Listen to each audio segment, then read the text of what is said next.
ঠাকুরগাঁওয়ের রানীশঙ্কলে একটি স্বতন্ত্র ইবতেদায়ী মাদ্রাসার প্রধান শিক্ষকের বিরুদ্ধে নিয়োগ বাণিজ্যের অভিযোগ উঠেছে। প্রধান শিক্ষকের দাবিকৃত 10 লাখ টাকা পরিশোধ না করতে পেরে চাকরি হারালেন এক অসহায় সহকারী শিক্ষিকা এবং অবৈধভাবে তার নিয়োগ বাতিল করে মাদ্রাসা থেকে বের করে দেওয়ারও অভিযোগ উঠেছে এই প্রধানের বিরুদ্ধে। এ বিষয়ে ঠাকুরগাঁও জেলা প্রশাসক উপজেলা নির্বাহী কর্মকর্তা বরাবর অভিযোগ দায়ের করলেও মিলছে না কোনো প্রতিকার। এতে হতাশার মধ্যে রয়েছেন সেই সহকারী শিক্ষিকা আরজিনা খাতুন ও তার পরিবার। ঠাকুরগাঁও প্রতিনিধি জাকির হোসেনের পাঠানো তথ্য ও ভিডিও চিত্রে দেখুন বিস্তারিত।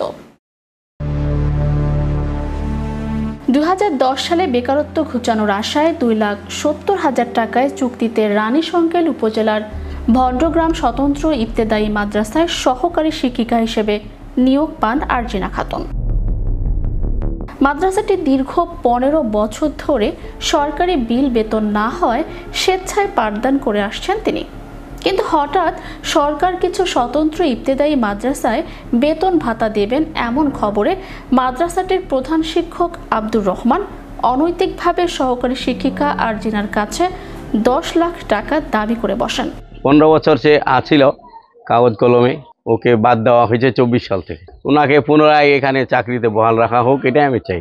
10 সাল থেকে 24 সাল পর্যন্ত ইনি চালাইছে, এখন আবার 10 লক্ষ টাকা চাচ্ছে এই শিক্ষকের কাছে। আমরা তার বিচার চাই, সভাপতি প্রধান শিক্ষকের আর এই কমিটিটার। আরজিনা টাকা দিতে অসম্মতি জানালে তার নিয়োগ বাতিল করে মাদ্রাসা থেকে বের করে দেন।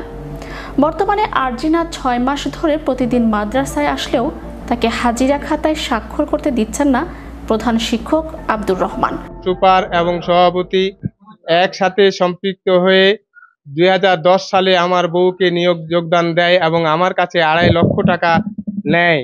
2025 সালে এসে সে 10 লক্ষ টাকা পুনরায় আমার কাছে আবদার করে। এই 2025 সালে যখন 10 লাখ টাকা চাইলো, আমি দিতে অস্বীকার হইলে সে আমার বউকে এখান থেকে বহিষ্কার করে দেয়।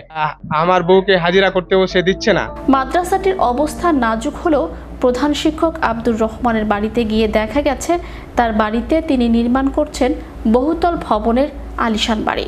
সে প্রচণ্ড প্রভাবশালী হয় তার বিরুদ্ধে ঠাকুরগাঁও জেলা প্রশাসক ও উপজেলা নির্বাহী কর্মকর্তা বরাবর অভিযোগ দায়ের করেও হচ্ছে না কোনো প্রতিকার। এমন অনৈতিক কর্মকাণ্ডে মাদ্রাসার প্রধান শিক্ষক আব্দুর রহমানের বিচারের দাবি জানিয়েছেন এলাকাবাসীরা। আরজিনা 10 সাল থেকে 24 সাল পর্যন্ত সে ছিল, এখানে আসে, নিয়মিত ক্লাস চলছিল। তখন সুপারকে অনুরোধ করবো যে ওনার চাকরিটা বহাল রাখে। কেন টাকা চাচ্ছে বেশি, কিন্তু 10 লক্ষ টাকা চাইতে পারে না, এটার বিচার করা হোক। এই সুপারের বিচার চাই। এই সুপার অনুপস্থিত সবসময় থাকে, বছরে 1-2 বার আসে এখানে ঘর খুলে দেখে শুনে চলে যায়। এ বিষয়ে প্রধান শিক্ষক আব্দুর রহমানের সাথে মুঠোফোনে বারবার যোগাযোগ করার চেষ্টা করা হলে এবং তার বাড়িতে গিয়েও তিনি ক্যামেরার সামনে কোনো কথা বলতে রাজি হননি। অপরদিকে রানীশঙ্কল উপজেলা মাধ্যমিক শিক্ষা কর্মকর্তা তবারক আলী জানান, অভিযোগ পেলে প্রয়োজনীয় ব্যবস্থা গ্রহণ করা হবে। এই ধরনের কোনো অনিয়মের সাথে কেউ যদি জড়িত থাকে, বিধি মোতাবেক, সরকারি বিধি মোতাবেক ব্যবস্থা যথাযথ কর্তৃপক্ষের মাধ্যমে এটি গৃহীত হবে। আমি মোসাম্মদ আরজিনা খাতুন। আমি ভণ্ডগ্রাম স্বতন্ত্র ইবতেদায়ী মাদ্রাসায় আব্দুর রহমান সুপারের মাদ্রাসায় 2010 সাল থেকে 2024 সাল পর্যন্ত চাকরিরত আছি এবং এই 2025 সালে এটা সরকারি জাতীয়করণ হওয়ার কার্যক্রম কথা হয়। এই সুবাদে আব্দুর রহমান এবং সভাপতি আমার কাছে 10 লাখ টাকা দাবি করে এবং আমি দিতে এটা অস্বীকার করলে সভাপতি এবং আব্দুর রহমান সুপার যিনি আমাকে হুমকি দেয় এবং আমাকে হাজিরা খাতায় সই করতে দেয় না। আমি তারপরেও মাদ্রাসায় প্রতিদিন উপস্থিত হই, কিন্তু আমাকে হাজিরা খাতা ওনারা হাতে দিচ্ছে না। আমি এটা প্রশাসনের কাছে বিচার চাই, আমার মাদ্রাসার চাকরি যেন বহাল থাকে এবং আমি এই মাদ্রাসার সুপার আব্দুর রহমানের এটা আমি বিচার চাই। আমি যেহেতু 15 বছর ধরে এই মাদ্রাসায় চাকরি করছি, আমার এই চাকরি যেন বহাল থাকে।